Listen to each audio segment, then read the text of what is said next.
नैमिषारण्य के पावन तीर्थ में 88,000 ऋषियों का दिव्य सत्र लगा हुआ है और उस सत्र के मुखिया हैं शौनक जी महाराज। और व्यास आसन को अलंकृत करते हुए विराजमान हैं श्री सूत जी महाराज। सूत जी महाराज वक्ता हैं और शौनक जी महाराज श्रोता हैं। शौनक जी महाराज 88,000 ऋषियों की सन्निधि कर रहे हैं। इसीलिए शौनक जी महाराज के लिए विशेषण बताते हैं, कथामृत रसास्वाद कुशलः शौनको ब्रवीत। शौनक जी जो श्रोता हैं वो कैसे हैं, तो कथामृत रसास्वाद कुशलः, कथा रूपी अमृत के स्वाद को जानने वाले, उस रस की कुशलता को जानते हैं। वास्तव में कुशल यानी आज के समय में देखें तो हम लोगों से पूछते हैं, भैया सब कुशल मंगल।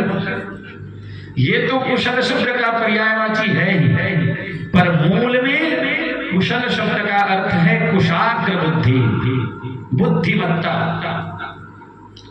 कुशा को जो अपने हाथ में बिना चोट लगाए ले आए उसको बोलते हैं कुशाल।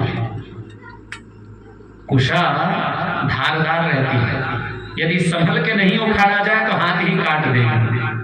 तो इसलिए कुशलः शौनको ब्रवीत। शौनक जी महाराज कहते कैसे हैं, तो कथा रूपी रस के स्वाद को ठीक से जानते हैं।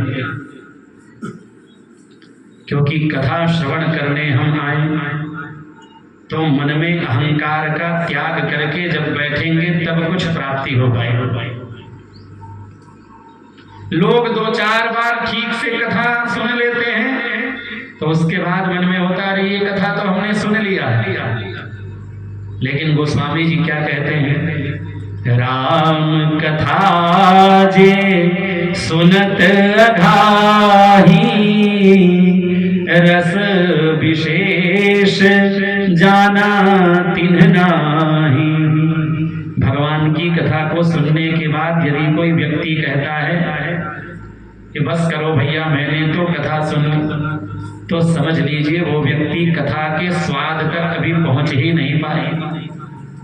हनुमान जी महाराज को आप देख लीजिए, भगवान श्री राम के कथा को सुनने के लिए हनुमान जी महाराज को कभी निमंत्रण की आवश्यकता नहीं पड़ती। अब प्रभु चरित्र सुनिवे को रसिया, भगवान श्री राम की कथा को सुनने के सबसे बड़े रसिक हनुमान जी। और किसी भी वक्ता में क्या वास्तव में देखा जाए तो ये क्षमता है कि हनुमान जी को कथा सुना, लेकिन हनुमान जी सब कुछ जानते हुए भी मानो मैं कुछ नहीं जानता हूं इस भाव से कथा सुनने आते हैं। विज्ञ होकर भी अज्ञ की तरह जब तक हम श्रोता नहीं बनेंगे तब तक हमारे पल्ले कुछ पड़ना नहीं।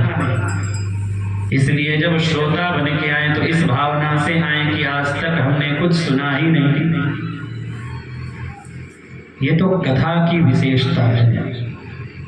हर कथाकार अपनी योग्यता के अनुसार ही कथा कहता है, लेकिन ये कथा की विशेषता है आपको कुछ न कुछ नवीन अर्थ प्राप्त हो ही जाएगी।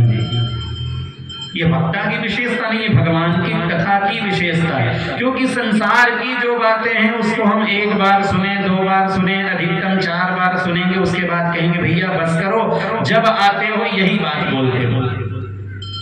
परंतु भगवान की कथा सुनकर हम कभी भी ये नहीं कहते कि बस करो। न जाने कितने बार आप लोगों ने श्री राम कथा सुनी, न जाने कितने बार श्रीमद् भागवत की कथा सुनी, लेकिन आज भी श्रद्धा के साथ बैठते हैं, सुनते हैं।